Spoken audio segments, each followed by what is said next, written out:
In this section, we're going to start transitioning our conversation away from more general topics around sales and operations planning and start getting into the specifics of the role purchasing plays in S&OP.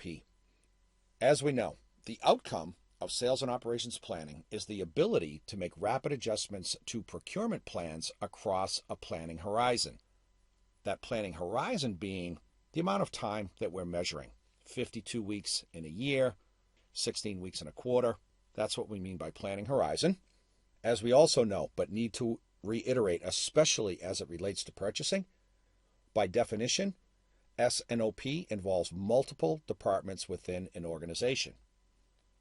Sales, sourcing, purchasing, supply chain, etc. Believe it or not, there are organizations out there that try to engage in sales and operations planning, but that don't include purchasing in the conversation. They're more focused on the sales part than they are on the operations part.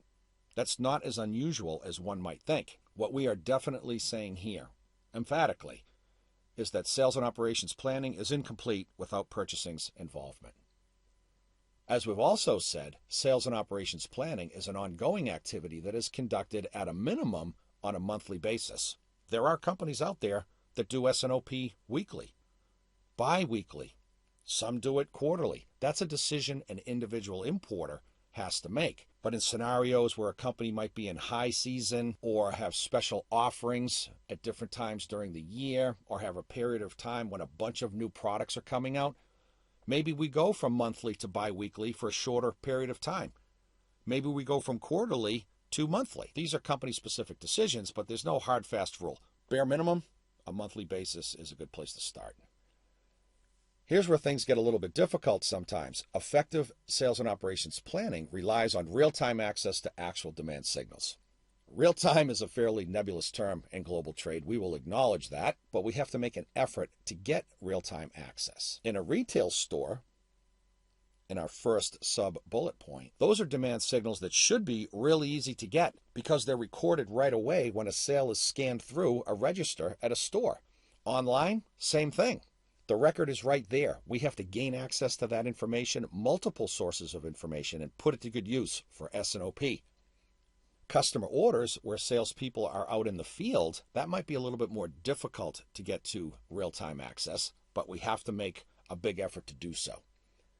Second bullet, purchasing plays a vital role in sales and operations planning in that it is the mechanism through which those adjustments that we spoke of a moment ago are made to planned inventory levels. Do we buy more of a product? Do we buy less? Or do we stay the course? Ideally, sales and operations planning analysis can be achieved all the way down to a product-specific level. That's pretty important, and we do acknowledge that it can be really hard when a company carries 5,000, 10,000, 15,000 SKUs across their array of product offerings. But if we think about it, product families are one thing. Footwear, wearing apparel, accessories, as we've spoken of so many times. S&OP for each product family, each category, very good. But what adjustments do we make within those categories at a product-specific level? That's where it gets a little bit difficult. First bullet on this slide, the purchasing team must work directly with other departments to determine the feasibility of procurement adjustments. We already know that purchasing has to be a part of sales and operations planning. What we're saying with this bullet point is that real conversations have to be held about the feasibility of purchasing making adjustments. Can we get more product in the time frame needed? In international trade, the unfortunate answer to that question might sometimes be no. Can we back off of a purchase order or a series of purchase orders that have already been placed on vendors because products are underselling? Maybe, maybe not.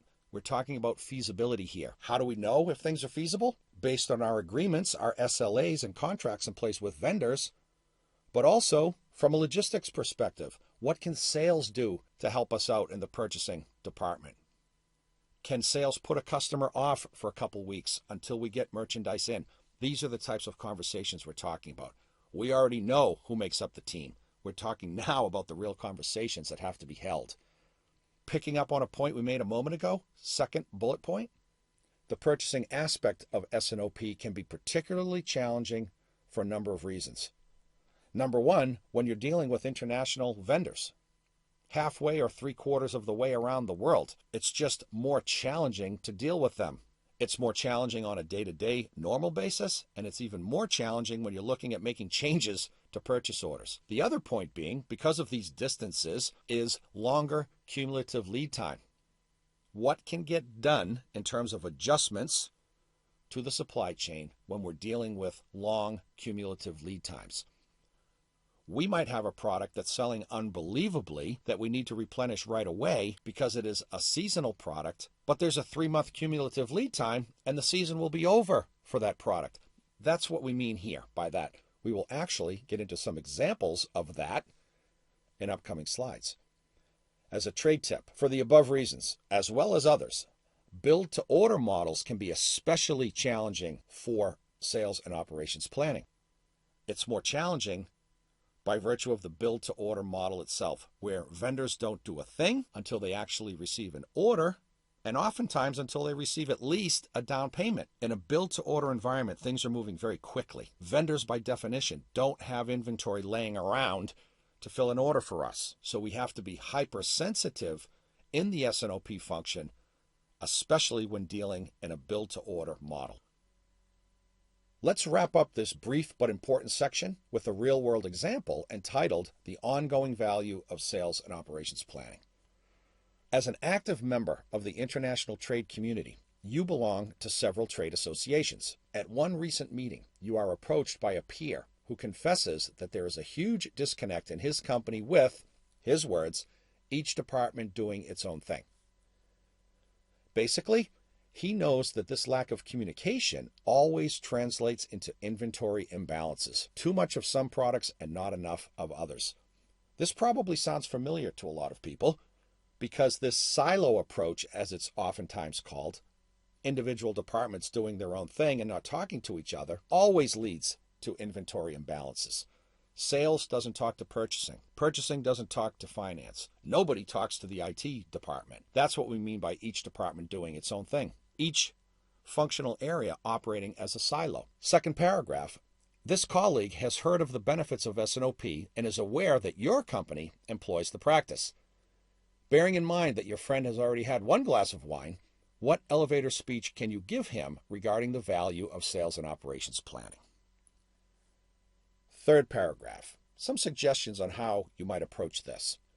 The first point that you should make is that sales and operations planning forces key functional areas of an organization to meet regularly to discuss variances between forecasted demand and actual sales. That's a really good, succinct, short elevator explanation of what sales and operations planning is. Second sentence, it also compels participants to consider all sources of demand signals, including those found in an omni-channel model, the ones we've talked about endlessly, stores, online sales, etc. Once these variances have been uncovered, facts-based plans can be made on how to respond. Emphasis on the facts of the case. Let's finish by saying that you can close out the explanation by stating that in S&OP meetings, purchasing represents the buy side of the supply chain and as such can provide product-specific guidance on how to react to market conditions. As you can see, that conversation, hypothetically, that you might have at a trade association meeting can be very helpful because it's based on facts and reality.